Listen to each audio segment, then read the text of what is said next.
একদিন ভোরে সবুজে ঢাকা এক গভীর জঙ্গলে সূর্যের আলো মাটিতে নেমে এলো। পাখিরা মিষ্টি সুরে গান গাইছে, হরিণের দল ঘাস খাচ্ছে, আর দূরে ঝর্নার ধারা ঝকঝক করছে। ছোট্ট ধূসর রঙের একটি বিড়াল, নাম মিনি, শহর থেকে হেঁটে হেঁটে এই জঙ্গলে এসে পৌঁছাল। সে নতুন জায়গা ঘুরে দেখতে ভালোবাসত। হঠাৎ গাছের আড়াল থেকে এক বিশাল বাঘ বেরিয়ে এলো। নাম তার রুদ্র।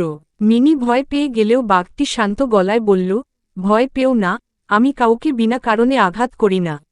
অমিনি দেখে জঙ্গলে আছে আরও অনেক প্রাণী, হরিণ লীলা, বানর টুকাই, হাতি বাদল, আর রঙিন টিয়া পাখি পিকু। সবাই মিলে তাকে স্বাগত জানাল। ধাপ ৫। বাঘের গল্প। রুদ্র সবাইকে বলল, মানুষ ভাবে আমি খুব হিংস্র, কিন্তু আমি শুধু নিজের ঘর পাহারা দেই। বন্ধুত্ব আমারও দরকার। মিনি অবাক হয়ে শুনল। হাতি বাদল পানি ছিটিয়ে খেলল, বানর টুকাই গাছ থেকে গাছে লাফিয়ে হাসি তুলল, আর টিয়া পিকু গান গাইতে লাগল। মিনি ও রুদ্রও খেলায় যোগ দিল। হঠাৎ পাশের ঝোপে শব্দ।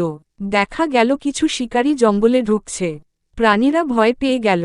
ধাপ ৮। একসাথে বুদ্ধির ব্যবহার। রুদ্র গর্জন করে শিকারীদের ভয় দেখাল, বানর টুকাই গাছ থেকে ডাল ছুঁড়ে দিল, হাতি বাদল তার বড় সুর দিয়ে মাটি কাঁপিয়ে দিল। শেষমেশ শিকারীরা পালিয়ে গেল। সবাই মিলে ঠিক করল তারা একে অপরকে রক্ষা করবে। মিনি শহরে ফিরে গিয়ে মানুষের কাছে বলবে, জঙ্গলের প্রাণীরা যদি সুরক্ষিত থাকে, প্রকৃতির ভারসাম্যও ঠিক থাকবে। ছোট হোক বা বড়, ভয়ঙ্কর হোক বা মিষ্টি, প্রত্যেক প্রাণীর নিজের একটি ভূমিকা আছে। একসাথে থাকলে শক্তি বাড়ে, আর পৃথিবী হয় সুন্দর।